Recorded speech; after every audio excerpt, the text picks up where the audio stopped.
didn't land on Plymouth Rock. Plymouth Rock landed on us. Where's the outcry? Why? You can get all the film and the footage. All the carnage in Los Angeles, but you can show me no footage of any damage in Atlanta. All you show me is some surgical. Now, 1 year later, it comes out that these so-called surgical sites were mixed in.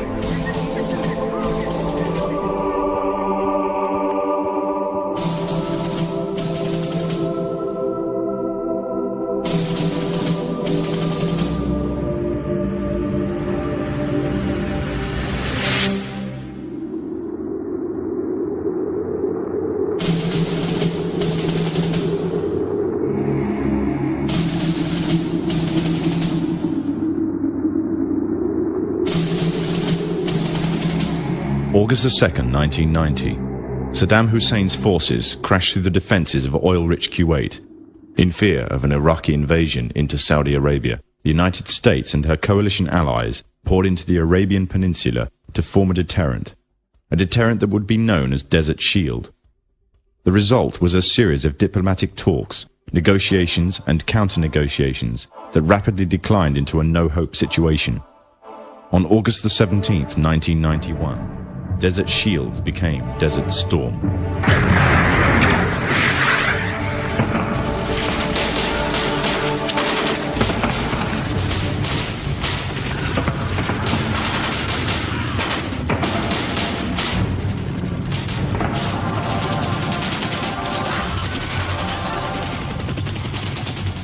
The conflict was witnessed by millions through the eye of CNN and the BBC, showing propaganda of the systematic eradication of Saddam's forces by a coalition far superior in technological, political, and economic power. However, what was little known was that from the outset the war was engineered, controlled, and manipulated by an elite group. A group which had created the illusion of a man with power, at the head of a million-strong army, on the verge of going nuclear. A man who had gained control over 1/5 of the world's oil overnight. However, in reality, he was merely a pawn, in amongst many pawns, just a puppet in a grand master plan, with the Gulf War as a well-orchestrated stepping stone. The orchestrators of the war were by no means strangers to controlling major world events. In fact, they have done so for centuries. From the shadows, they have engineered every major war, revolution, and recession. They control everything you read, everything you hear, and everything you see. They have managed to indoctrinate an entire populace to their way of thinking, and have infiltrated key positions in places of authority. And it is from the shadows that they have created a new political order, a new economic order, and more sinister, a new religious order. Their ultimate aim is total global domination, and they will stop at nothing to reach their goal. The goal that was outlined in a speech given by former President of the United States, George Bush. What is at stake is more than one small country. It is a big idea, a new world order.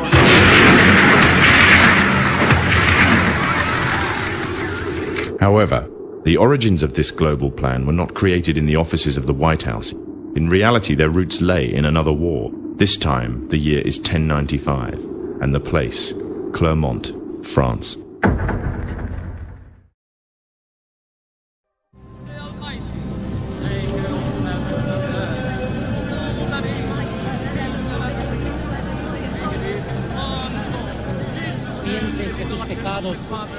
En el nombre del Padre, del Hijo y del Espíritu Santo. 11th century Europe was ruled by the Church, which held a firm grip on the hearts and minds of the people. This power enabled Pope Urban II to wage war on the Muslim Caliphate and crusade in what he called a War of the Cross, to recapture the land of Jerusalem. It had been under Muslim rule since the year 637, but in 1099 this rule was brought to a bloody and sudden end. In the name of the cross, women were raped and murdered. Children were put to the sword, and it is said that blood ran in the streets knee-high to the horses. Out of this land of bloodshed and terror, a group of men arose. Men that would stop at nothing to get what they wanted. no matter what the cost. 20 years after Jerusalem was taken, the Dome of the Rock was seized by a group of warrior monks calling themselves the Knights of the Temple of Solomon, or more simply, the Knights Templars.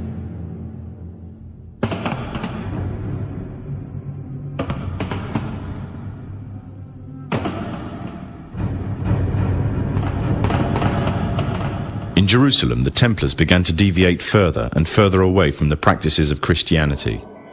They learnt the secret arts of the Kabbalah, an ancient form of Jewish magic, along with its dark rites and rituals. The Jews had learnt the arts from the pagans of ancient Egypt during the times of enslavement to the Pharaoh, and developed them into Babylon at the time of Nebuchadnezzar. In 1307, King Philippe of France arrested them for charges of denial of Christ, homosexuality, and idol worship, as well as magic. In 1314, Pope Clement V declared all Templars as heretics to Christianity, ordering all their properties to be seized. Their leader, Jacques de Molay, was captured and burnt to the stake. The Templars were cornered, and just when it seemed they were finished forever, a glimmer of hope arose from a seemingly certain end. They were to find a safe haven as well as an ally. But not in France.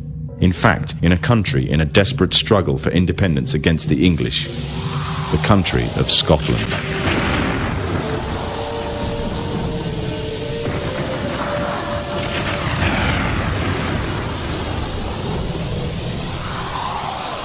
For some, Scotland's hope of independence had died with the death of William Wallace.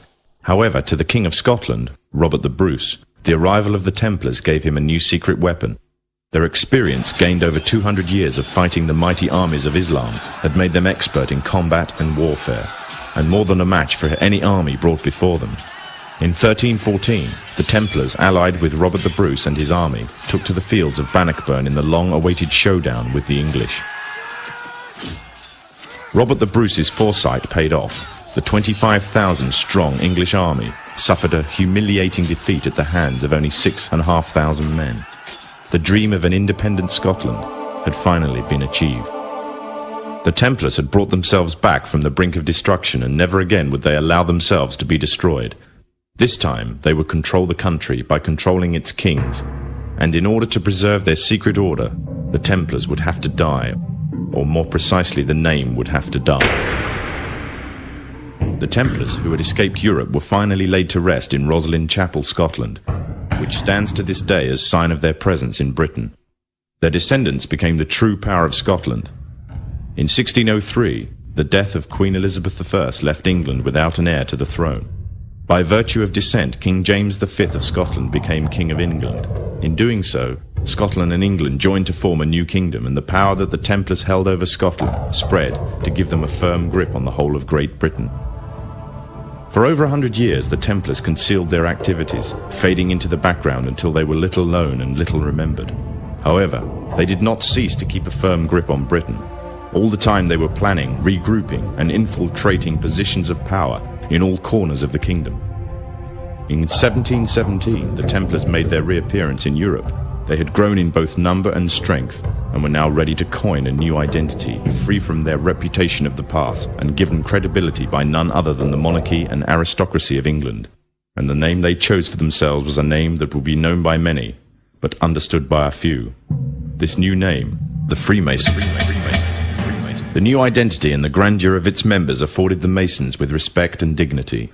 The first royal member of the Freemasons was Frederick, Prince of Wales. The latest members include Prince Philip, the Duke of Edinburgh, and consort to the current Queen of England, Elizabeth II, who herself is a grand patron to the Masons. However, behind closed doors, the Freemasons were free to indulge in the secret rites and rituals handed down to them by their ancestors, and these became the basis of their levels of membership, called degrees. The Freemasons were not content with power in Britain alone. Their ambitions were far greater. In the years to come, the world would witness Europe and America being plagued by wars and revolutions, each more devastating than the other. However, these would not be as commonly believed, the spontaneous effects of a downtrodden people, but in fact schemes created by the exclusive few, driven by hunger for absolute power. All this would take place from the very country from which they had fled centuries earlier, and would become the base for their global domination.